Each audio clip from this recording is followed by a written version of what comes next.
दोस्तों बॉलीवुड में शादियों का टूटना, रिश्तों का बदलना कोई बड़ी बात नहीं है, ये एक आम बात है। लेकिन इसी चकाचौंध भरी दुनिया में एक ऐसी प्रेम कहानी जन्मी जिसने प्यार और वफादारी की एक नई परिभाषा दी। ऐसी दीवानगी जहां पर 12 साल की बच्ची तय करती है कि वो देश के सबसे बड़े सुपरस्टार से शादी करेगी, और एक ऐसा हमसफर जो उम्र में 22 साल बड़ा होने के बावजूद भी अंतिम सांस तक उस प्यार को इबादत की तरह निभाता रहा। आज की वीडियो में हम बात कर रहे हैं ट्रेजेडी किंग दिलीप कुमार और हुस्न की मल्लिका सायरा बानो की अमर प्रेम कहानी की।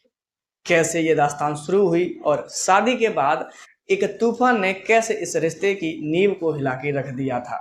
दोस्तों इस कहानी की शुरुआत भी किसी फिल्मी स्क्रिप्ट की तरह है। सायरा बानो महज जब 12 साल की थी तब से ही वो दिलीप कुमार की बहुत बड़ी फैन थी और उन्होंने मन ही मन दिलीप कुमार को अपना सब कुछ मान लिया था। वो अक्सर कहा करती थी कि अगर वो शादी करेगी तो सिर्फ यूसुफ यानी दिलीप कुमार के साथ। साल 1960 में दिलीप कुमार की मोस्ट अवेटेड और आइकॉनिक फिल्म मुगले आजम रिलीज हुई थी। तो 16 साल की सायरा बानो मुंबई के मराठा मंदिर सिनेमा हॉल में वो प्रीमियर देखने गई, लेकिन अनफॉर्चुनेटली उस दिन दिलीप कुमार प्रीमियर में नहीं आए और यहीं से सायरा बानो का दिल टूट गया। लेकिन वक्त बदला। साल 1961 में खुद सायरा बानो ने फिल्म जंगली से बॉलीवुड में एंट्री की और देखते ही देखते वो खुद बहुत बड़ी स्टार बन गई।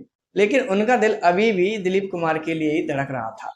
लेकिन असली मोड़ तब आया जब 1966 में सायरा बानो के 22वें जन्मदिन पर उनकी मां नसीमा बानो ने एक भव्य पार्टी रखी और इस पार्टी में उनके घर दिलीप कुमार भी मेहमान बनकर आए। इस पार्टी से पहले दिलीप कुमार सायरा बानो एक छोटी सी बच्ची समझते थे, लेकिन उस शाम जब उन्होंने सफेद साड़ी में सायरा बानो को देखा तो वो अपनी बायोग्राफी में खुद लिखते हैं कि उन्हें पहली बार लगा कि सायरा बानो के रूप में कोई परी उनके सामने खड़ी है। इसके बाद तो मानो दोनों की मुलाकातें बढ़ने लगी, वे एक दूसरे से मिलने लगे। एक शाम दिलीप कुमार अपनी कार में उन्हें बिठाकर लॉन्ग ड्राइव पर ले जा रहे थे तो सहसा उन्हें कार रोकी और सायरा बानो की आंखों में देखकर उन्होंने कहा, मैं एक ऐसा इंसान हूँ जिसके बाल सफेद हो चले। तुमसे उम्र में मैं काफी बड़ा हूँ, लेकिन फिर भी मुझे तुमसे मोहब्बत है। क्या तुम मुझसे शादी करोगी? दोस्तों यकीन मानिए सायरा बानो तो मानो इसी पल के लिए जी रही थी। उन्होंने तुरंत हाँ बोल दी। इस प्रपोजल के महज कुछ दिनों बाद ही 11 अक्टूबर 1966 को इन दोनों की धूमधाम से शादी हो गई। शादी के वक्त यूसुफ साहब 44 साल के थे और सायरा बानो महज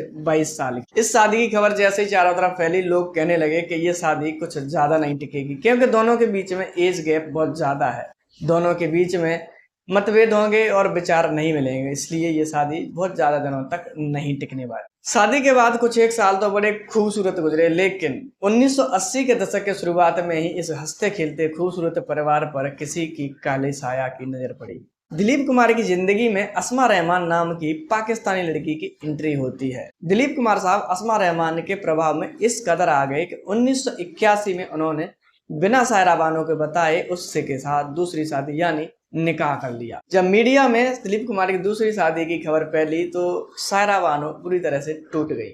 वह आम महिला की तरह बिखर सकती थी, लेकिन उन्होंने हिम्मत से काम लिया और अपना रुख साफ दिलीप कुमार के सामने स्पष्ट रख दिया। लेकिन जल्दी ही दिलीप कुमार को अपनी गलती का एहसास हो गया। उन्हें पता चला कि अस्मा रहमान उनके नाम, इज्जत और शोहरत का फायदा उठा रही है। दिलीप कुमार ने अपनी गलती मानी और 2 साल के भीतर ही अस्मा रहमान को तलाक दे दिया और फिर से सायरा बानो के पास आ गए। सायरा बानो ने भी उन्हें माफ किया और फिर से उन्हें गले लगा लिया। इस एक तूफान के बाद इस जोड़ी को दुनिया की किसी भी ताकत ने अंतिम सांस तक अलग नहीं कर पाया। जिंदगी की आखिरी सालों में जब दिलीप कुमार साहब काफी बीमार रहने लगे, उस वक्त सायरा बानो उनके साथ में हाथ पकड़े हुए उन्हीं के साथ बैठी रहा करती थी। वो उनकी पत्नी भी थी, उनकी डॉक्टर भी थी, साथ ही साथ उनकी रक्षक भी थी। 7 जुलाई 1921 के दिन जब दिलीप कुमार साहब ने अंतिम सांस ली, उस वक्त भी सायरा बानो उनका हाथ पकड़कर फूट फूट कर रो रही थी। उन्होंने साबित कर दिया कि प्यार सिर्फ अच्छे वक्त में साथ रहने का नाम नहीं, बल्कि हर एक तूफान में हाथ थामे खड़े रहने का नाम भी सच्ची मोहब्बत होता है। दोस्तों दिलीप कुमार और सायरा बानो की सच्ची मोहब्बत के बारे में आपका क्या कहना है, हमें कमेंट सेक्शन में जरूर बताएं। अगर ये वीडियो आपको जरा भी पसंद आई हो तो लाइक करना, चैनल को सब्सक्राइब करना और दोस्तों के साथ में शेयर करना। मिलते हैं एक और वीडियो के साथ, तब तक के लिए